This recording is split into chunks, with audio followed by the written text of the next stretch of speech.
এই ভিডিওতে আমরা দেখব কিভাবে আপনার যদি কোনো ফটোশপ সফটওয়্যারটা না থাকে সেই ক্ষেত্রে কিভাবে ফটোশপের সকল কাজ অনলাইনের মাধ্যমে আপনি কমপ্লিট করতে পারেন।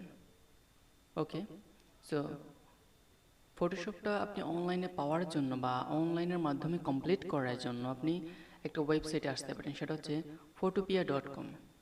এখানে আসার পর আপনি ফাইলসে ক্লিক করুন, দেন ওপেন। আমি কথা এক্সাম্পল হিসেবে একটা ফটো আপনাকে এডিট করে দেখাচ্ছি। ওকে, এইখান থেকে আমরা সিম্পলি কিছু স্পট ক্লিন করে দেখাবো।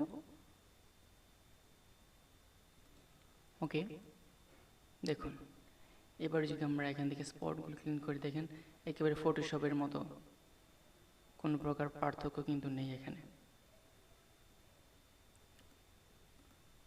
আচ্ছা, আমরা ধরে নিলাম আমাদের ফটো এডিটিংয়ের কাজটা কমপ্লিট। এইবার আমরা কীভাবে এই ছবিটাকে পিএইচডি কিংবা জেপিজি পিএনজিতে কীভাবে আমরা আমাদের ডিভাইসে ডাউনলোড করতে পারি সেটা আমরা এখন দেখে নেব।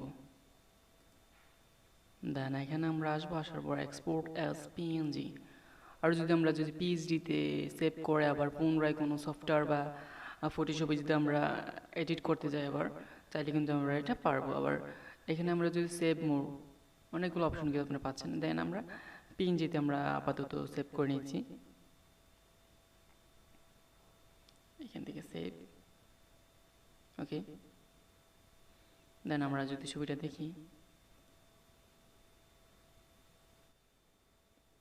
ওকে, এই যে দেখুন